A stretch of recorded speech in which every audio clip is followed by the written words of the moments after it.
बिस्मिल्लाहिर्रहमानिर्रहीम। अस्सलाम वालेकुम बच्चों। आज तारीख है 29 जुलाई 2020, दिन बुध। मजमून उर्दू जमात समम, सबक नंबर 9 चांद। उन्वान पढ़ाई। आज हम सबक नंबर 9 चांद की पढ़ाई करेंगे। जी बच्चों, सबसे पहले मैं आपको चांद के बारे में बताऊंगी। क्या आपने कभी चांद को गौर से देखा है? वो रात को आसमान पर चमकता हुआ कितना खूबसूरत लगता है। चांद की अपनी कोई रोशनी नहीं होती। जब सूरज की रोशनी इस पर पड़ती है तो वो रोशन हो जाता है। आइए बच्चों, अब हम पढ़ाई करेंगे। सबक चांद, खास अल्फाज। गौर, गौर का मानी है तवज्जो। चमकता, रोशन, रोशनी, उजाला। गर्दश, चक्कर लगाना। ग्रहण, गहन। क्या आपने कभी चांद को गौर से देखा है? सवालिया निशान। वो रात को आसमान पर चमकता हुआ कितना खूबसूरत लगता है। चांद की अपनी कोई रोशनी नहीं होती। जब सूरज की रोशनी इस पर पड़ती है तो वो रोशन हो जाता है। रोशनी का मानी है उजाला, रोशन, चमकता। चांद जमीन के गिर्द गर्दिश करता है और जमीन सूरज के गिर्द घूमती है। कभी कभी ऐसा होता है कि जमीन चांद और सूरज के दरमियान में आ जाती है।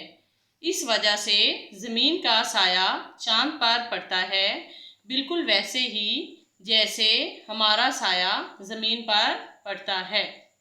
जब ऐसा होता है तो चांद रोशन नहीं होता और हम कहते हैं कि चांद को ग्रहण लग गया है। जी बच्चों, आपने ये तस्वीर देखी, ये सूरज की तस्वीर है, ये चांद की तस्वीर है और ये जमीन की तस्वीर है। जब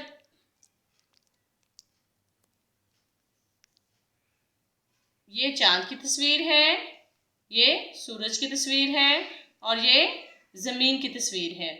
जब चांद और सूरज के दरमियान में जमीन आती है, जब चांद, ये चांद है, ये सूरज है और इसके दरमियान में जमीन है। जब चांद और सूरज के दरमियान में जमीन आती है तो जमीन का साया चांद पर पड़ता है, बिल्कुल वैसे ही जैसे हमारा साया, जब हम खड़े होते हैं तो हमारा साया जमीन पर पड़ता है। जब ऐसा होता है तो चांद रोशन नहीं होता, चांद रोशन नहीं होता और हम कहते हैं कि चांद को ग्रहण लग गया है। जी बच्चों, आज आपने सबक चांद की पढ़ाई की। इसके साथ साथ हम अब इमला के अल्फाज करेंगे। अल्फाज बराए इमला।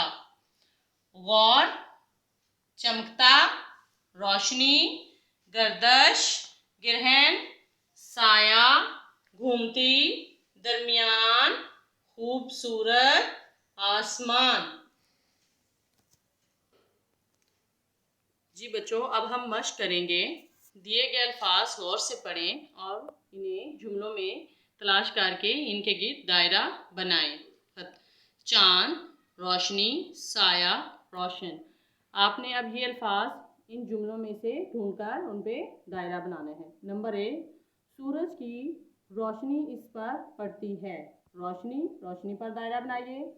नंबर 2, क्या आपने कभी चांद को गौर से देखा है? सवालिया निशान। चांद, चांद पर दायरा बनाइए। नंबर 3, वो रोशन हो जाता है। रोशन, रोशन पर दायरा बनाइए। नंबर 4, हमारा साया जमीन पर पड़ता है। साया, साया पर दायरा बनाइए। जी बच्चों, सवाल नंबर 2, अरकान मिलाएं। तोड़ हैं, इनके हमने जोड़ करके लिखने हैं। दाल बड़ी ये खेलिफ खा देखा। रे वाओ शीन नून छोड़िए नी रोशनी। चे मीम काफ तेलिफ ता चमकता। जे मीम छोड़िए मी नून जमीन। जी बच्चों, इसके बाद हम मश्की सवालात पर आएंगे। दर्ज झैल सवालात के जवाबात दें। सवाल नंबर 1, चांद किसके गिर्द गर्दिश करता है? सवालिया निशान। चांद जमीन के गिर्द गर्दिश करता है। खत्मा। सवाल नंबर 2, किसकी रोशनी से चांद रोशन हो जाता है? सवालिया निशान। जवाब, सूरज की रोशनी से चांद रोशन हो जाता है। खत्मा। सवाल नंबर 3, जब चांद रोशन नहीं रहता तो हम क्या कहते हैं? सवालिया निशान। तो हम कहते हैं कि चांद को ग्रहण लग गया है। खत्मा। सवाल नंबर 4, अल्फाज मुतजाद। रात, दिन, रोशनी, तारीकी, ज़मीन, आसमान। ये अल्फाज हैं, ये मुतजाद हैं। आपने अल्फाज को मुतजाद से मिलाना है। ये आपकी छुट्टियों का काम है बच्चों। ये तमाम काम आपने खुशखात लिखना और याद करना है।